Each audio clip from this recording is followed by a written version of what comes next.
तुम बस लोगों के फायदे के बन जाओ बस। मैं इतना लोगों को उदास देखता हूं, वो लोग जिंदगी में एक फॉर्मूला नहीं समझ पाए।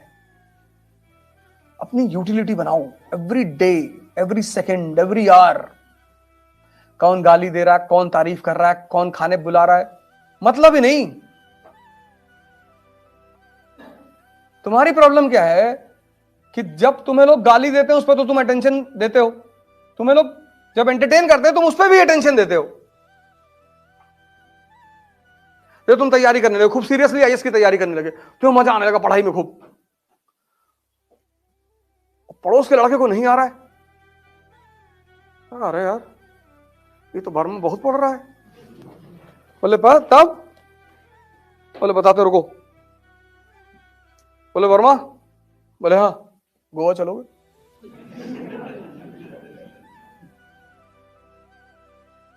वर्मा ने कहा हमारे पास पैसा ही नहीं, पापा 6,000 रुपया भेजते हैं, 2,000 कमरे का चला जाता, पैसा ही नहीं बचता, हम दे रहे ना, अब दोस्ती में पैसा लाओगे? अब वर्मा के दिमाग में आया कि एक हफ्ता गोवा में हरामखोरी मजा लिया जाएगा। और वर्मा जी चले गए गोवा, ये सोच के गए कि मेरा पैसा थोड़ी लग रहा है, बर्बाद करने के लिए इन्वेस्टमेंट भी करनी पड़ती है कभी कभी।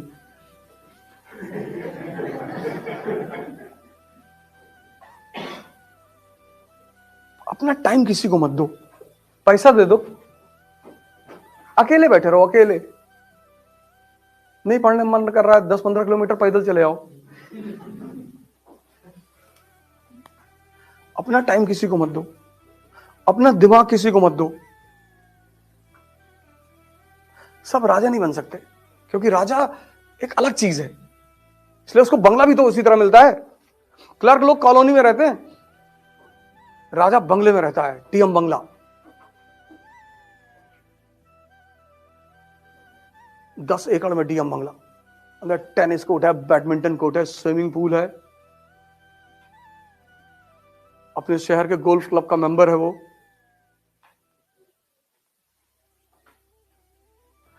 टोल टैक्स नहीं देता,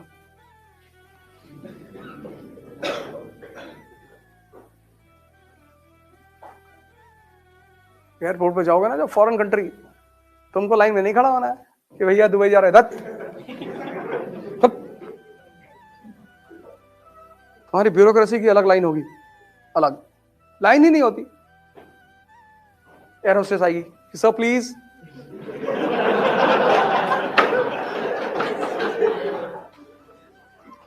तुमको अभी लग रहा है कि तुम बड़ी मेहनत कर रहे हो, कुछ नहीं करो, जो तुम पाने जा रहे हो ना उसके आगे ये मेहनत कुछ है ही नहीं।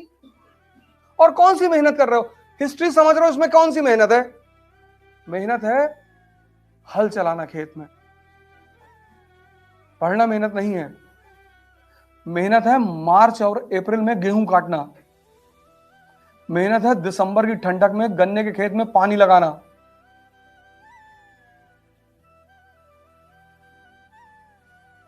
रात में जाते थे हम लोग बरहा चेक करने, ड्रेन मिट्टी के होते थे, तो गांव में एक से एक खलीफा है, अब मिट्टी का वो है ड्रेन, उसको काट के दूसरे खेत में पानी बहा दिए। तो रात में 2 बजे जो है पिताजी बोलते थे कि भैया भैया जाओ चेक कर लो, अब फिर उसके बाद वो प्लास्टिक का पाइप आया, उसको काट दिए। गांव का जीवन बहुत चुनौतीपूर्ण है, बहुत। रात में तुम्हारे खेत में घुस गया, आलू उखाड़ उखाड़ के फेंक दिए, मटर काट डाले पूरी, और यही सब मजा है। वो भी करते हैं, हम भी करते हैं, और हम दोनों एक दूसरे को देख के मुस्कुराते हैं। पड़ोसी की भैंस गायब हो गई, भैया 1.5 लाख की लाए थे, अरे अरे कौन लेके चला गया? वो देख रहे हैं, कहना बहुत गलत हो जाएगा, क्या हम ले गए?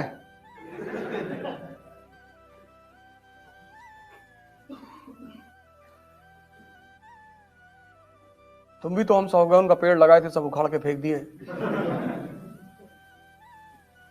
तो हिसाब तो बराबर होगा ही। होली चलेगी, बाद में चलेगी। तुम्हारा पोता पड़ता है दिल्ली में, सेंट मैरी में, 11:30 बजे छुट्टी होती। देखो भैया बदतमीजी ना कर। नहीं नहीं, मैं तो बता रहा हूं, मैं तो गांधी का फॉलोवर हूं। याद आ रहा तो मैंने कहा बता दे।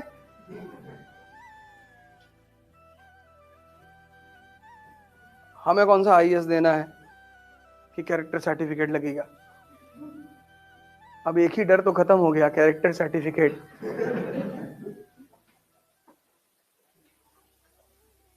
लेकिन मैं गांधी का पुजारी हूं, मुझे हिंसा से बहुत नफरत है।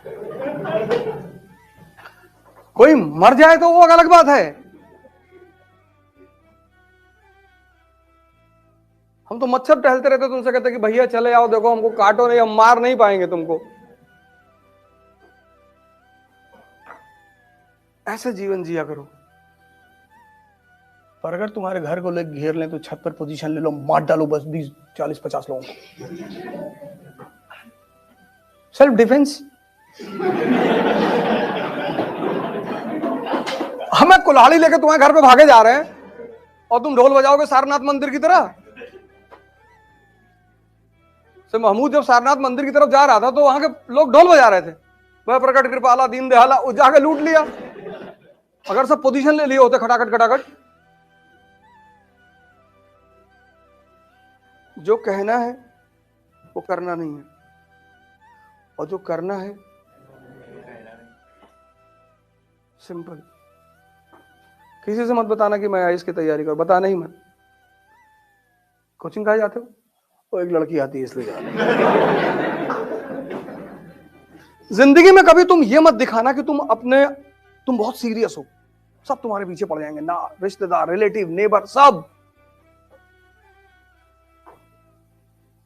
लोगों को एक दिन ऐसे ही सुबह उठे और पता चले 10th रैंक आई इसमें, नाम चेक किया, तुम्हारे पापा का नाम चेक किया, गांव देखा, भागे तुम्हारे घर की तरफ, और तुम कह दिए कि हम तो शिरडी टेम्पल में जाते थे तो फ्री में जो है वो सब क्वेश्चन में दिखाई पड़ गया हमको सपने में।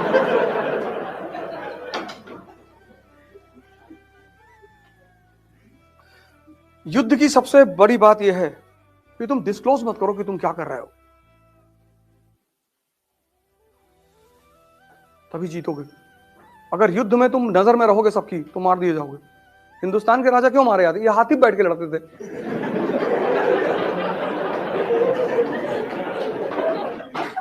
इनका मेन वजह यही था। पहला बैटल ऑफ पानीपत क्या है? इब्राहिम लोधी हाथी बैठा हुआ है। जब सब बजाज सुपर पे बैठे हैं, स्प्लेंडर पे बैठे, तू भी बैठ। अब जो आदमी बैटलफील्ड में हाथी पे बैठा उस पर निशाना लगाना कितना आसान है। 1556 second battle of Panipat, Hemu हाथी बैठा हुआ है। इन विदेशियों को भारतीयों को हराने में टाइम नहीं लगा, क्योंकि चेस के गेम में अगर राजा गया तो खेल खत्म। राजतंत्र में और चेस के गेम में अगर राजा गया तो खेल खत्म। ये हिंदुस्तानियों की सबसे बड़ी कमजोरी थी।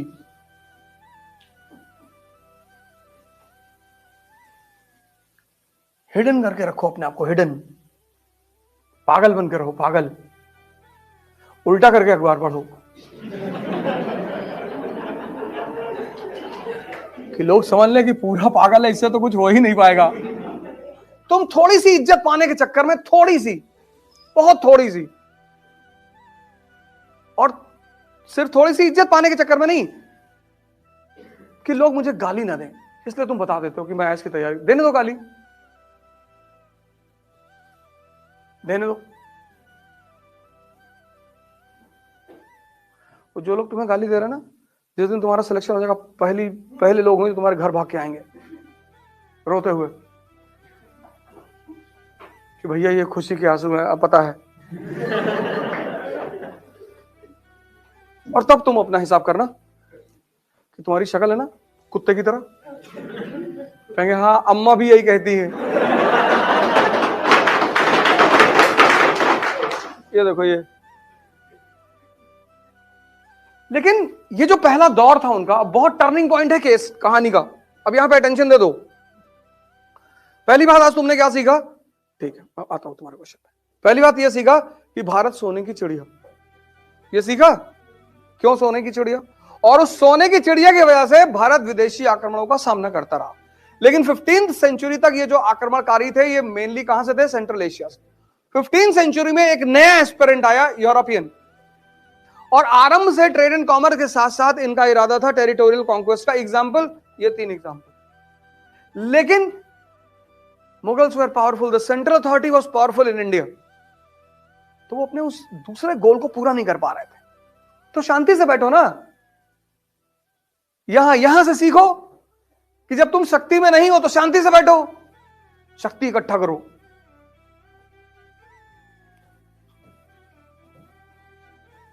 ध्यान करो, योगा करो, दौड़ो, भागो, जिम जाओ। 2 ही ताकत के बल पे लड़ोगे, एक शारीरिक ताकत, एक मानसिक ताकत। और कॉन्फिडेंस मोटिवेशनल लेक्चर सुन के नहीं आती, कॉन्फिडेंस ताकत से आती है। रात में 2 बजे तुम गाड़ी लेके चल रहे हो एक्सप्रेस वे पे, और पीछे तुम्हारे साथ 4 कमांडो AK-47 लेके चल रहे हैं, आराम से चलोगे तुम। ताकत, मोटिवेशन, उत्साह जो है मोटिवेशन सुन के नहीं आता, उत्साह आता है ताकत से। और ताकत 2 हैं, एक शारीरिक, एक मानसिक। उसमें सबसे बड़ी है मानसिक। अगर तुमने स्टीफन हॉकिंस की फोटो देखी होगी, पूरा शरीर खराब है, बस दिमाग ठीक है, और उस आदमी को नोबेल प्राइज मिला। उसकी फोटो लगा लो अपने कमरे में, उससे बहुत इंस्पिरेशन मिलेगी तुमको।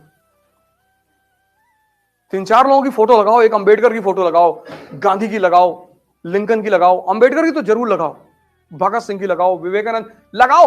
और जब भी तुम निराश हो ना, इन सारे फोटो को 2-2 मिनट देखो, सोचो इनके बारे में। सोचो कि मैं अंबेडकर हूं, क्लास के बाहर बैठा हूं, लोग मेरी बेइज्जती कर रहे हैं, लेकिन मैं पढ़ूंगा, बस तुरंत तुम ऊर्जा से भर जाओगे। अंबेडकर किसी जाति विशेष के नेता नहीं है, अंबेडकर पूरी दुनिया के हर उस आदमी के नेता हैं जो शोषित हो रहा है। ज्योतिबा फूले ने सिर्फ दलितों के लिए स्कूल नहीं खोला था, औरतों के लिए भी खोला था।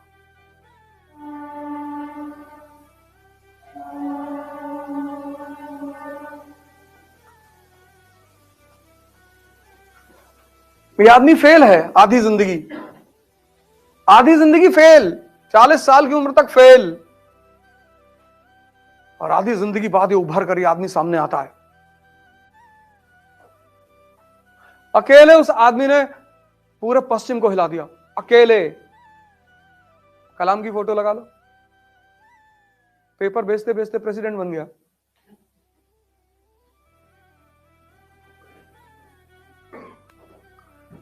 एक्चुअली हम फिल्म के जो एक्टर थे, मूवी के, उनको हम हीरो कहने लगे, ये बहुत बड़ी गलती हो गई। हम, ये समाज ने बहुत बड़ी गलती की।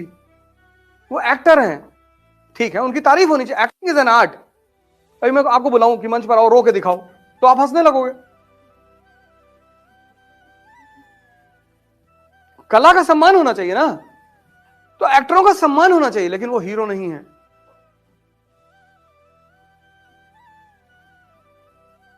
वो हीरो नहीं है। तुमने हीरो की परिभाषा बदल दी। जब भी तुम्हारी यह स्थिति हो कि तुम कमजोर हो, शांति से बैठ जाओ और अपनी ताकत को बढ़ाओ।